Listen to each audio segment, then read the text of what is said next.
ಚಿತ್ರದುರ್ಗದಲ್ಲಿ ನಡೆದ ಪ್ರಾದೇಶಿಕ ಅಭಿವೃದ್ಧಿ ಪರಿಶೀಲನಾ ಸಭೆಯ ಬಳಿಕ ಮುಖ್ಯಮಂತ್ರಿ ಡಿ. ಕೆ. ಶಿವಕುಮಾರ್ ಮಹತ್ವದ ಹೇಳಿಕೆ ನೀಡಿದ್ದಾರೆ. ಬರ ಪರಿಸ್ಥಿತಿಗೆ ಸಂಬಂಧಿಸಿದ ಸಭೆಗಳನ್ನು ಕೇವಲ ಬೆಂಗಳೂರಿನಲ್ಲಿ ನಡೆಸದೆ, ತುಮಕೂರು, ಶಿವಮೊಗ್ಗ, ಚಿತ್ರದುರ್ಗ ಹಾಗೂ ದಾವಣಗೆರೆ ಭಾಗದ ಜನಪ್ರತಿನಿಧಿಗಳು ಮತ್ತು ಅಧಿಕಾರಿಗಳಿಗೆ ಅನುಕೂಲವಾಗುವಂತೆ ಚಿತ್ರದುರ್ಗದಲ್ಲೇ ಸಭೆ ಆಯೋಜಿಸಲಾಗಿದೆ ಎಂದು ಹೇಳಿದರು. ರಾಜ್ಯದಲ್ಲಿ ಆಲಮಟ್ಟಿ ಪ್ರದೇಶವನ್ನು ಹೊರತುಪಡಿಸಿ ಹಲವು ಕಡೆ ತೀವ್ರ ಬರ ಪರಿಸ್ಥಿತಿ ಎದುರಾಗಿದ್ದು, ರೈತರು ಹಾಗೂ ಕುಡಿಯುವ ನೀರಿನ ಸಮಸ್ಯೆ ಕುರಿತು ಮುಂಜಾಗ್ರತಾ ಕ್ರಮಗಳನ್ನು ಕೈಗೊಳ್ಳಲು ಈ ಸಭೆ ನಡೆಸಲಾಗಿದೆ ಎಂದು ತಿಳಿಸಿದರು. ಗ್ರಾಮೀಣ ಸರ್ಕಾರಿ ಶಾಲೆಗಳ ಅಭಿವೃದ್ಧಿಗಾಗಿ ಸಿಬಿಎಸ್ಇ ಹಾಗೂ ಐಸಿಎಸ್ಇ ಸೇರಿದಂತೆ ದೊಡ್ಡ ಖಾಸಗಿ ಶಾಲೆಗಳು ಸರ್ಕಾರಿ ಶಾಲೆಗಳನ್ನು ದತ್ತು ಪಡೆದು ಶಿಕ್ಷಕರ ಕೊರತೆ ನೀಗಿಸಿ ಗುಣಮಟ್ಟದ ಶಿಕ್ಷಣ ನೀಡುವ ಯೋಜನೆ ರೂಪಿಸಲಾಗಿದೆ. ಜೊತೆಗೆ ಸಿಎಸ್ಆರ್ನ ಶೇ.2% ನಿಧಿಯನ್ನು ಗ್ರಾಮೀಣ ಮಕ್ಕಳ ಶಿಕ್ಷಣಕ್ಕಾಗಿ ಬಳಸುವ ಉದ್ದೇಶವಿದೆ ಎಂದು ಹೇಳಿದರು. ನೀಟ್ ಪರೀಕ್ಷೆಯ ಅಕ್ರಮ ಪ್ರಕರಣ ಕುರಿತು ಪಾರ್ಲಿಮೆಂಟ್ನಲ್ಲಿ ಚರ್ಚೆ ನಡೆಯಬೇಕು ಹಾಗೂ ಸಂಬಂಧಿತ ಸಚಿವರು ರಾಜೀನಾಮೆ ನೀಡಬೇಕು ಎಂಬ ಬೇಡಿಕೆ ಬಗ್ಗೆ ಪ್ರತಿಕ್ರಿಯಿಸಿದ ಅವರು, ಬಿಜೆಪಿ ಪ್ರತಿಭಟನೆ ಪ್ರಜಾಪ್ರಭುತ್ವದ ಭಾಗ ಎಂದು ಹೇಳಿದರು. ಬಿಡದಿ ರೈತರ ವಿರುದ್ಧ ದಾಖಲಾಗಿರುವ ಎಫ್ಐಆರ್ ಕುರಿತು ಪ್ರತಿಕ್ರಿಯಿಸಿದ ಡಿ. ಕೆ. ಶಿವಕುಮಾರ್, ರೈತರು ನಮ್ಮ ಜನ. ಯಾರ ಮೇಲೂ ಒತ್ತಡ ಹೇರುವ ಅಥವಾ ತೊಂದರೆ ಕೊಡುವ ಪ್ರಶ್ನೆಯೇ ಇಲ್ಲ. ಎಲ್ಲರೂ ಒಟ್ಟಾಗಿ ಬದುಕಬೇಕು. ಈ ಬಗ್ಗೆ ಸೂಕ್ತ ತೀರ್ಮಾನ ಕೈಗೊಳ್ಳಲಾಗುವುದು ಎಂದು ಸ್ಪಷ್ಟಪಡಿಸಿದರು. ಈ ಭಾಗದಲ್ಲಿ ಮಾಡೋಣ ಅಂತೇಳಿ ಇವತ್ತು ಈ ಭಾಗದಲ್ಲಿ ಸಭೆಯನ್ನು ಇಟ್ಕೊಂಡಿದ್ದೇವೆ. ಕೆಲವು ಜಮೀನಿಗೂ ಕೂಡ ಭೇಟಿಯನ್ನು ಕೊಡ್ತಾ ಇದ್ದೇನೆ. ಈಗಾಗಲೇ ರೈತರಿಗೆ ಯಾವ ಕಾರಣಕ್ಕೂ ಕುಡಿಯೋ ನೀರಿಗೆ ತೊಂದರೆ ಆಗಬಾರ್ದು ಅಂತೇಳಿ ಬೆಳಗಾಂನಲ್ಲಿ ಒಂದು ವಿಶೇಷವಾದಂತಹ ತೀರ್ಮಾನವನ್ನ ಮಾಡಿದ್ದೇವೆ. ಆಲ್ಮಟ್ಟಿ ಒಂದು ಬಿಟ್ರೆ ಇನ್ನೆಲ್ಲೂ ಕೂಡ ಇನ್ನ ಒಳ್ಳೆ ವಾತಾವರಣ ಇಲ್ಲ. ಬರ ಹೆಚ್ಚಿಗೆ ಆಗ್ತಾ ಇದೆ. ಈ ಭಾಗದಲ್ಲೂ ಕೂಡ ಬಹಳ ಬರ ಇನ್ನ ಕಾಣ್ತಾ ಇದೆ. ಅದಕ್ಕೆ ಏನ್ ಮಾಡಬೇಕು ಮುಂಜಾಗ್ರತೆಯಾಗಿ ಅಂತ ಹೇಳಿ ಚರ್ಚೆ ಮಾಡಲಿಕ್ಕೆ ಇವತ್ತೆಲ್ಲ ನಮ್ಮ ಜನಪ್ರತಿನಿಧಿಗಳು ಕೂಡ ನಾವೆಲ್ಲ ಆಹ್ವಾನವನ್ನು ಕೊಟ್ಟಿದ್ದೇನೆ. ಅಧಿಕಾರಿಗಳು ಕೂಡ ಮಾಹಿತಿಗಳನ್ನೆಲ್ಲ ಪಡ್ಕೊಂಡಿದ್ದಾರೆ. ಚರ್ಚೆ ಮಾಡ್ಬಿಟ್ಟು ನಿಮ್ಮ ಹತ್ರ ಏನು ವಿಚಾರ ತಿಳಿಸ್ಬೇಕು ಅಂತ ಹೇಳಿ ತಿಳಿಸ್ತೇನೆ. ನಾಳೆ ಇಲ್ಲಿ ಸುಧಾಕರ್ ಅವರ ನುಡಿ ನಮನ ಕಾರ್ಯಕ್ರಮ ಕೂಡ ನಾನು ಇಟ್ಕೊಂಡಿದ್ದೇನೆ. ನಾಳೆ ಕೂಡ ನಾನು ಇಲ್ಲಿಗೆ ಬರ್ತೇನೆ.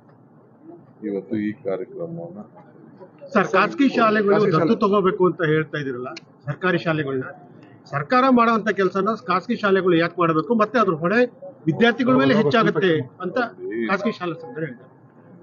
ನನ್ನ ಹತ್ರ ಹೇಳಿ ಅವರು ಖಾಸಗಿ ಶಾಲೆಯವರು ನನ್ನ ಹತ್ರ ಹೇಳಿ, ನಾನು ಆಮೇಲೆ ಮಾತಾಡ್ತೀನಿ.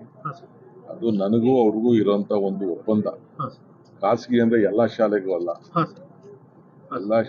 ಅಲ್ಲ, ಅದೊಂದು ಲಿಮಿಟೇಷನ್ ಇದೆ. ಕೆಲವು ಒಳ್ಳೊಳ್ಳೆ ಶಾಲೆಗಳು ಹಳ್ಳಿ ಗ್ರಾಮೀಣ ಪ್ರದೇಶದ ಶಾಲೆಗಳಿಗೆ ಅವ್ರ ಮಟ್ಟಕ್ಕೆ ತೆಗೆದುಕೊಂಡು ಹೋಗ್ಬೇಕು.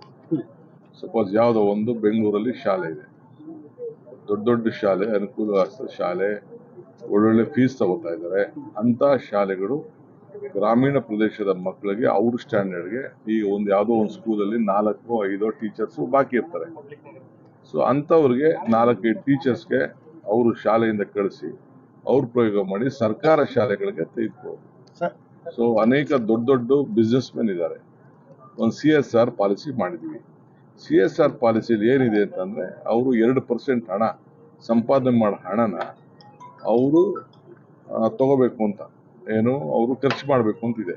ಒಂದು ಏನೇನೋ ಕ್ರೈಟೀರಿಯಾ ಇದೆ, ಯಾವ್ದಾದ್ರು ಕೆಲಸಗಳಿಗೆ ಮಾಡ್ಬೋದು ಅನ್ನೋದು ಕ್ರೈಟೀರಿಯಾ. ನನ್ನ ಉದ್ದೇಶ ಏನಪ್ಪಾ ಅಂತಂದ್ರೆ, ಫಸ್ಟ್ ಪ್ರೈಮರಿ ಎಜುಕೇಶನ್ ಬೆಂಗಳೂರಿಗಾಗ್ಲಿ, ಚಿತ್ರದುರ್ಗಕ್ಕಾಗಲಿ, ದಾವಣಗೆರೆಗಾಗ್ಲಿ ಹಳ್ಳಿಯಿಂದ ವಿದ್ಯಾಭ್ಯಾಸಕ್ಕೋಸ್ಕರ ಜನ ವಲಸೆ ಬರೋದನ್ನ ತಪ್ಪಿಸ್ಬೇಕು ಅಂತ, ಹಳ್ಳಿ ಮಕ್ಕಳಿಗೆ ಬೆಂಗಳೂರು ಮಟ್ಟದ ವಿದ್ಯಾಭ್ಯಾಸ ಸಿಕ್ಬೇಕು ಅಂತ, ದಾವಣಗೆರೆ ಮಟ್ಟದ ವಿದ್ಯಾಭ್ಯಾಸ ಸಿಕ್ಬೇಕು ಅನ್ನೋ ದೃಷ್ಟಿಯಿಂದ ನೀವು ಪ್ರತಿಯೊಬ್ಬರು ದತ್ತು ತೆಗೆದುಕೊಳ್ಳಿ ಅಂತ ಹೇಳಿದ್ದೀನಿ. ನನಗೂ ಅವ್ರಿಗೂ ಒಪ್ಪಂದ ಆಗಿದೆ. ಹಿಂದೆ ನಾನು ಬೇರೆ ಸಂದರ್ಭದಲ್ಲಿ ಅವ್ರಿಗೇನೋ ಮಾತುಕತೆ ಮಾಡಿದ್ದೇನೆ. ನೀವು ಒಂದೊಂದೇನು ಈಗ ಎಷ್ಟೋ ದೊಡ್ಡ ಸಂಸ್ಥೆಗಳಿದೆ, CBSE ಸ್ಕೂಲ್ಗಳಿದೆ, ICSE ಸ್ಕೂಲ್ ಇದೆ, ಅವ್ರ ಮಟ್ಟದ ಒಂದು 4 ಜನ ಮೇಷ್ಟ್ರುಗಳು ಯಾವುದೋ ಸ್ಕೂಲಲ್ಲಿ, ಈಗ ರಘುಮೂರ್ತಿ ಕ್ಷೇತ್ರದಲ್ಲಿ ಯಾವುದೋ ಒಂದು ಮೂಲೆ ಒಂದು ಹಳ್ಳಿ ಇದೆಯಪ್ಪ, ಹಳ್ಳಿಲಿ ಮೇಷ್ಟ್ರು ಇಲ್ಲ ಅಂತ ಒಂದು ಕೊಡ್ತಿದೆ. 50,000 ಮೇಷ್ಟ್ರಿದೆ. ಸರ್ಕಾರ 1,40,000 ರೂಪಾಯಿ ಒಂದು ಮಗುಗೆ ಖರ್ಚು ಮಾಡ್ತಾ ಇದೆ. ಆದ್ರೂ ಕೂಡ ನಾವು ಕ್ವಾಲಿಟಿ ಎಜುಕೇಶನ್ ಮೊದಲಿಂದನೂ ನಾವು ಮಾಡಕ್ ಆಗ್ಲಿಲ್ಲ. ಆ ದೃಷ್ಟಿಯಿಂದನೇ ನಾವು ಪ್ರೈವೇಟ್ ಅವ್ರಿಗೆ ರಿಕ್ವೆಸ್ಟ್ ಮಾಡಿದ್ವಿ. ಅವರೆಲ್ಲ ಬಹಳ ಸನ್ನದ್ಧರಾಗಿದ್ದಾರೆ, ಅವ್ರು ಮಾಡ್ತಾರೆ. ನೀಟ್ ಪ್ರಶ್ನೆ ಪತ್ರಿಕೆ ಸೋರಿಕೆ ವಿಚಾರಕ್ಕೆ ಸಾಕಷ್ಟು ಪ್ರತಿಭಟನೆ ಮಾಡಿದ್ರು ಸರ್. ಈಗ ಬಿಜೆಪಿ ಅವರು ಕಾಂಗ್ರೆಸ್ ಕಚೇರಿಗಳ ಮುಂದೆ ಪ್ರತಿಭಟನೆ ನೋಡಪ್ಪ, ಮಾಡ್ತಾ ಇದ್ದಾರೆ. ಅವ್ರಿಗೆ ಅವಮಾನ ತಡೆಯಕ್ಕಾಗ್ತಾ ಇಲ್ಲ. ಪ್ರಧಾನಮಂತ್ರಿಗಳು ಈಗ ಕಣ್ ತೆರೆದಿದ್ದಾರೆ. ನಾವು ಪಾರ್ಲಿಮೆಂಟ್ ಅಲ್ಲಿ ಚರ್ಚೆ ಮಾಡಿ ಅಂತ ಹೇಳ್ತಾ ಇದ್ದೀವಿ. ಕೇಸ್ನ ವಾಪಸ್ ಎತ್ಕೊಡಿ ಅಂತ ಹೇಳಿದ್ರು ನಾವು. ಮಂತ್ರಿಗಳು ರಾಜೀನಾಮೆ ಕೊಡಬೇಕು ಅಂತ ಹೇಳಿದ್ರು ನಾವು. ಅದಕ್ಕೆ ನಾವು ಬದ್ಧರಿದ್ದೇವೆ. ಇದು ಮಕ್ಕಳ ಭವಿಷ್ಯ. ಇದು ಈಗ ಬಿಜೆಪಿಯವ್ರಿಗೆ ಪಾಪ ಅವ್ರ ಕೈಯಲ್ಲಿ ತಡ್ಕೊಳಕ್ ಆಗ್ತಾ ಇಲ್ಲ. ಮಕ್ಳಿಗೆ ಏಟ್ ಹೊಡೆದು ಬಿಟ್ಟಲ್ಲ, ಆ ಇಡೀ ದೇಶದ ಮಕ್ಕಳು ದಂಗೆ ಎದ್ಬಿಟ್ಟಿದ್ದಾರೆ. ಅದನ್ನ ಅವ್ರ ಕೈಲಿ ನೋಡಕ್ ಆಗ್ತಾ ಇಲ್ಲ. ಸೊ ಅದಕ್ಕೆ ಇವತ್ತು ಪ್ರಜಾಪ್ರಭುತ್ವ ವ್ಯವಸ್ಥೆ, ಈಗ ನನ್ನ ಮೇಲೆ ಎಷ್ಟೋ ಜನ ಪ್ರತಿಭಟನೆಗಳು ನಡೀತದೆ, ನಾನು ಬೇಡ ಅನ್ನಕ್ಕಾಗ್ತದ? ನೀವು ಮಾಧ್ಯಮದವರು ಪ್ರತಿಭಟನೆಗಳು ಮಾಡ್ತಾ ಇರ್ತೀರಿ, ನಿಮ್ಮನ್ನು ಬೇಡ ಅನ್ನಕ್ಕಾಗ್ತದ? ಇದು ಪ್ರಜಾಪ್ರಭುತ್ವದ ವ್ಯವಸ್ಥೆ. ಅದರಿಂದ ಬಿಜೆಪಿಯವ್ರಿಗೆ ಪಾಪ ಇದೇನ್ ಮಾಡ್ತಾರ, ರಾಜೀನಾಮೆ ಕೊಡ್ಸಕ್ ಆಗ್ತಾ ಇಲ್ಲ. ನೀಟ್ ಪರೀಕ್ಷೆ ಈಗ ಮೊನ್ನೆ ಇದು KPSC ಯಾರು ಮಾಡಿದ್ರು? ಅವನ ಅಧ್ಯಕ್ಷನ ನಾ ಮಾಡಿದ್ವಾ? ಅವರೇ ಮಾಡಿದ್ರು, ಅವರೇ ತಗಲಾಕೊಂಡು, ಅದಕ್ಕೆ ಅವರೇ ಮುಂಚಿತವಾಗಿ ಗೊತ್ತಾಗ್ಬಿಟ್ಟು ಪತ್ರ ಬರೆದು ವಜಾ ಮಾಡಬೇಕು ಅಂತ ಹೇಳಿದ್ರು. ಆಯ್ತು, ಗವರ್ನರ್ ಏನೋ ನಂಗೆ ಕಳಿಸ್ಕೊಟ್ಟು ನಾನು ಅಕ್ಸೆಪ್ಟ್ ಮಾಡ್ತೀನಿ.